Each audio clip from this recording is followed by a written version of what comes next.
Hello, welcome back everybody to a new video. For today we're gonna work on a gouache painting. Yeah, I think it's mostly gouache. Oh, wait, here we go with watercolor. We're using watercolor. So I'm using Schmincke Watercolours. They're pretty good. They're actually really expensive paints, but I've had other paints that are cheaper that I actually like more. I like Daniel Smith a lot. I think I might go back to that brand because yeah, I don't know if I really like the little pans, you know, having like a really little tiny pans. But yeah, I'm just outlining everything I'm doing here. I did a sketch beforehand with the Prismacolor Coal Erase pencil in Crimson Red, I think. I really like using those pencils because they don't really like make a mess when you put water over them, and they erase very easily. Not really a fan of the eraser on the pencils themselves, but I use like a kneaded eraser with them. But I find they work really well as like an underlayer because they're very light, and you know, it's not like graphite where graphite can like muddy the watercolors if you paint over them. I don't know why I went with this like technique of doing the outlines in watercolor first. I think I just kind of wanted to have more solid lines before I went in with the gouache. But some of you might recognize this concept from my sketchbook tour. I also, if you have fragments, you might have seen it in there as well. I've been wanting to do this painting for a long time now, and I finally got around to doing it. I'm very excited to have it finished. Oh my gosh. It's kind of like you know, when you have ideas of things that you want to make and they just kind of like sit in the back of your head until they get done. Yeah, that's kind of this. So now I'm going in with some more watercolors, and as you can see, it's like blurring everything. At this point, I'm kind of like, oh god, did I ruin everything? But it actually kind of worked out because it helped to make things not so I guess like strict and what's the word I'm looking for? Like static. And it helped me kind of plan out more of kind of what colors I wanted things to be. At least like the watercolor helped me plan it out. So it needed to be done. The watercolor, I didn't expect for it to react so much to the water when I put paints on top of it. I think I'm gonna try other watercolors to see if it'll do the same. But now I'm starting to go in with gouache, and what a good feeling. I love gouache so much, you guys. The gouache that I'm using right now is Holbein, just Holbein regular gouache, not the Acryla stuff.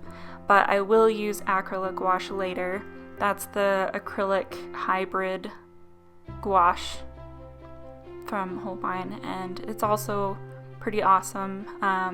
Artists like, see if I can remember her name. Sibyllin, I think. I'll put one of her paintings on the screen here. You probably recognize her, but she uses a lot of Acryla Gouache and does amazing with it. I struggle a bit with it. I'm more into the blendy stuff, so I feel like regular gouache works a lot more for me personally. But yeah, I'm just kind of like building up tones. I usually start with the face because I feel like it's nice to have something to kind of hold down the painting, you know? I find that once I make a good face, then I'm kind of like inspired to finish the rest of it. It's kind of hard to explain, but yeah, I feel like it really like holds down the painting and says like, you know, aha, you've made like a good start on this. You've done the thing. Now you can do the rest of the thing. Mind tricks, mind games. It's all mind games. Everything I do is a mind game with myself. I'm joking. I don't know what I'm talking about. But yeah, it's a lot of people say that they struggle with gouache, and I feel like it really does help to have kind of line art that you fill in, and you have to go into it not thinking about it so much as like a blendy medium. You know, it's not so much like watercolor or oil. It's a little bit like watercolor, but it's very like, I don't know if cantankerous is the right word. It's just very fussy, and you have to kind of embrace the fact that you might not be able to mix the same color twice exactly, and you have to embrace the mismatchiness of it. But I feel like that's kind of like what makes it magical, you know? So here I'm just going through, I'm trying to like figure out whether or not I want to add highlights on the hair, because in the initial sketch that I did, I made it pretty dark, and I don't think I added much highlight at all. But later on in the video, I end up doing something completely different with the hair. And I'm not sure, you'll see, but I'm not sure if I ended up liking what I did more than this, because I do like how this looked a lot with the hair being really dark. And another tip for you guys is with eyes or teeth, it helps make it more realistic if you don't use white.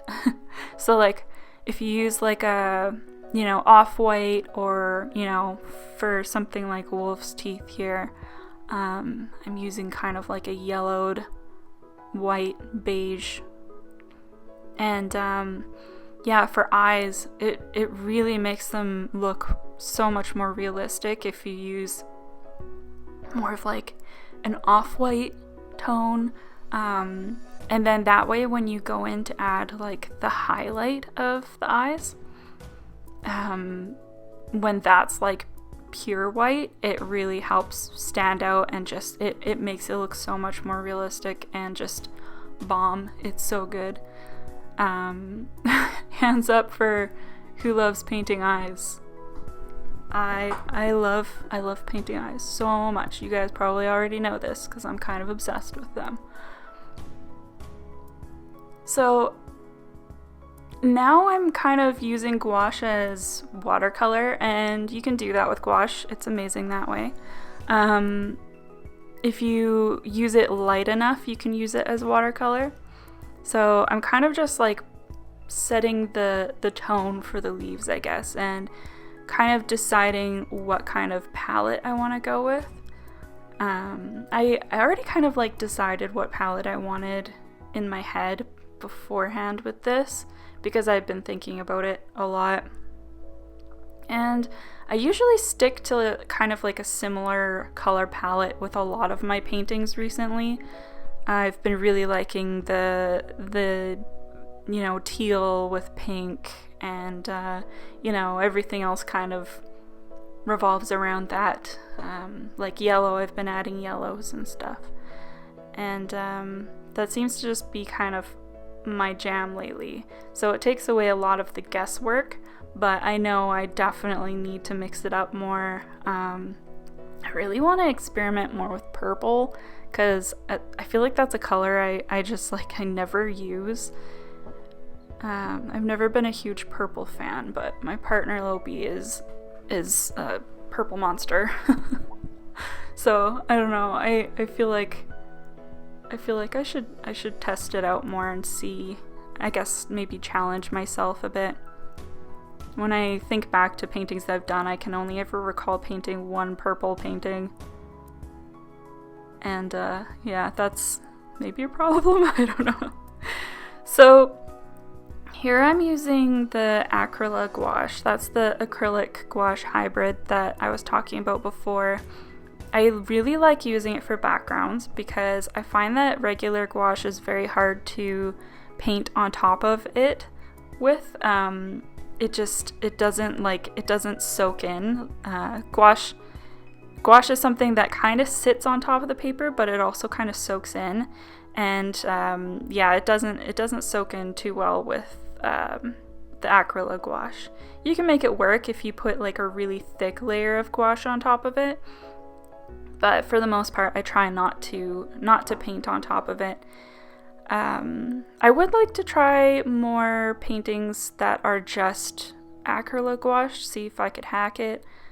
That's another challenge I'd kind of like to do for myself. Maybe I'll try that in the future, because I don't think I've really done much of any that are just Acryla Gouache, come to think of it. But yeah, it's really good for like a really flat background, you know, which I'm kind of a fan of.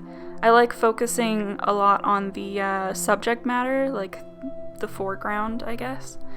And so it's nice to kind of create like a nice stark background. I like that a lot. I think it looks I don't know, kind of like cartoony, but pop art. I don't know. I really like it. I enjoy using it like this a lot. Now I'm switching back to regular gouache. It looks like I'm trying to build up layers. I was having issues in that neck area, kind of trying to separate the jaw from the neck. So that was like another issue that I need to tackle. It's hard when you start using a lot of the same color, like I was using a lot of grays and stuff, because a lot of it can like blend into itself, and you don't want that. Like, I want the jaw to be very distinguishable against the hair. So that's something that I end up fixing a bit later, but I feel like with a painting like this too, it's really easy to kind of get it confused, like what's happening. I feel like a lot of people could maybe get confused with it. I don't know. So I had to make sure that it was definitely, you'd be able to tell it apart. So I added some pink to the bottom of the jaw. You know how doggos kind of have, like, especially old ones, they kind of lose some of their fluff near the end of their muzzle, and so you can see like their skin underneath. I figured that would kind of help if I added some pink to kind of have a little bit of separation, and I wanted to go with a different toned pink than what I used on the gums, just to kind of create a little bit more separation. It's all in the details, only in the details. Now I'm adding some weird colors that you don't see on a dog. I don't know why, I just did. But you can see now, like, see how the highlight on the eyes, it just looks so much more realistic because the whites of the eyes are not like stark white, you know? Eyes and teeth normally just, they aren't stark white, so it's I don't know, if you think about it, it doesn't make sense to have them be pure white, at least if you're trying to go for like a more realistic effect, you know. Now here I was kind of messing around with some weird line art things. That was fun. I've been trying to kind of step out of my comfort zone and make things that my brain wants to do, you know? I feel like I'm so very affected by, you know, Instagram, or, you know, making things just like look aesthetically pleasing. And, you know, I've been trying to really like tap into what my brain wants to naturally do, and it seems to always want to make these weird like drippy lines and bubbly lines, and I think I find that really enjoyable to make. So it's something that I've been really I don't know, tuning into. I really enjoy it. And I feel like it's, I don't know, it's good. Oh, okay, here I'm using a Screentone. You can see I've already added it to the top part of the hair. I don't know where that clip went, I'm so sorry. But you can see I'm applying it to the bottom here, and the Screentone is basically like a piece of plastic, I guess, and it's used for manga backgrounds mostly, like comic backgrounds. And I bought a whole bunch of it when I was in Japan, and I've been slowly using it mostly in my sketchbook, but I wanted to try it on her hair. I like the effect that it created, but I do wish that the hair was still darker. Like, it lightened up the hair, maybe too much, but I love the effect so much that I don't think I really care. I just, yeah, I liked how it looked so much. But what you do is you cut it with a kind of like an X-Acto knife, but more specific for screen tones or paper cutting. And yeah, you just peel it off, and it has wax underneath, so the wax kind of sticks a little bit to the paper that you're applying it to. Not so much though, so it's really easy to like peel it up and off of the paper. And unless you're using pencil, it doesn't really take, like, it doesn't take any of the paint off of, you know, what it's sitting on. So I really wanted to experiment with it and put it on a painting to see kind of how it would look.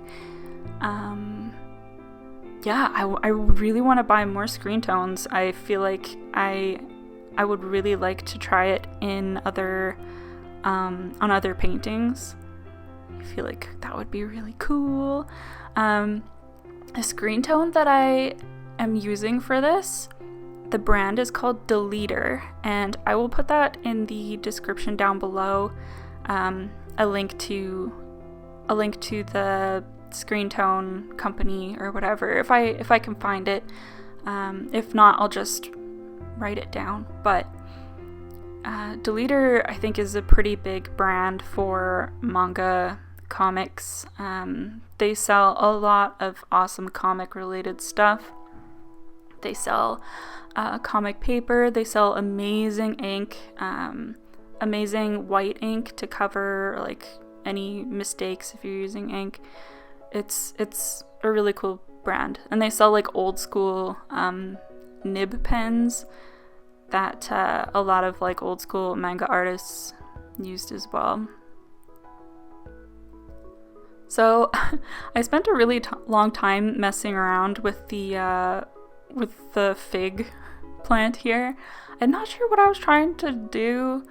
I think I was just chilling and seeing what happens if I added a color here, or did this here, or I don't know. I was just kind of messing around, trying to get it to look exactly like how I wanted it to look, and I think eventually I kind of got it to where I want it to be. I tried with this painting to not get too caught up in the details. I've been trying to not be so much of like a perfectionist about things, and I feel like that's been good for my art. I feel like it's been good for my brain as well to just kind of, you know, paint things that, like, to get my idea across, and to have things be a little bit messy if I want, you know. You can see, like, on the top of the muzzle there's a little bit of, like, mess that I definitely would have painted over top of before, but now I'm like, I'm gonna leave that there. I think it looks alright. I am cool with that. I am comfortable with that, and I like kind of what comes from, you know, leaving yourself to, you know, have a little bit of messiness or whatever. I feel like it makes things look more organic. Yeah, I don't know. I just feel like it's been a good thing for me.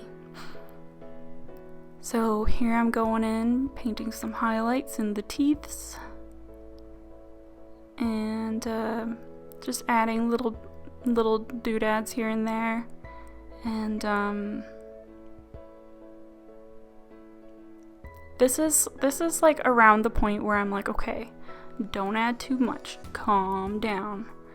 I feel like if I did add more details to the, oh, here I'm adding a little bit of, like, double-sided craft tape underneath the Screentone so that they don't move.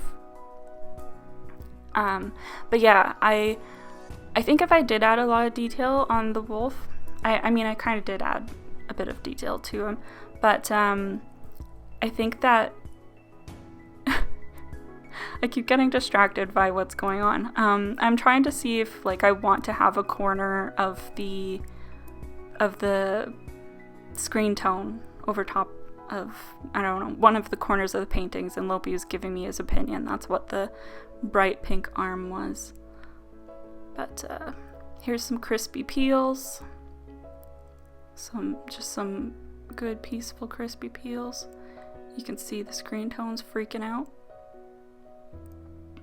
Yeah, but I feel like the amount of detail on the wolf is okay, because the big blocks of, you know, the stark flat pink and then the really kind of, like, big chunks of, like, leaves kind of break up the hyper detail in like the wolf and the face.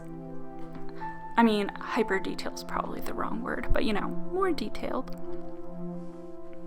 This paper's fantastic for using painter's tape on to get that nice border. I have had so many issues with other papers ripping up regardless of using a blow dryer, which, thank you, Lopi, for helping me. Yeah, this paper's bomb. Love this paper so much. I will also leave it in the description down below. I'm not sure if this one is Fabriano or Arches, but I get, like, the thickest that I can get, and that helps out a lot. So I'm very chaotic, like I've mentioned before, so just because I've peeled the tape off doesn't mean I'm finished, and you know what? I might even still add things to the painting after this video. Who knows? Listen, I am a free spirit. I'm gonna do what I want, and I'm deciding to add a million details even though I've done what would normally be considered a finishing step. And you know what? This is your happy fun time with your art. You know, you can do what you want. You know, this is your world, as Bob Ross would say. That's my child, my fur child, and that's my sweatpants. I'm very glamorous when I'm making art. Very, very glamorous. So yeah, here I am showing my painting, and I'm like, hello, here's my painting. La-di-da, it is finished. Wow, so nice. So nice finished painting. And then I was like, nope, not finished. because no rules. No boundaries. Swipe? How does that look? Yeah, that looks good, but I think it needs one more. We're gonna add one more. Dab it out. We're gonna go right there. And then, what's she gonna do now? Another one. Wow, what a rule breaker. Thank you guys so much for watching this video and for sticking around. And thanks for all the love on the Instagrams as well. And yeah, I hope you guys are having a good week. Have a good weekend. Take care of yourselves. Bye.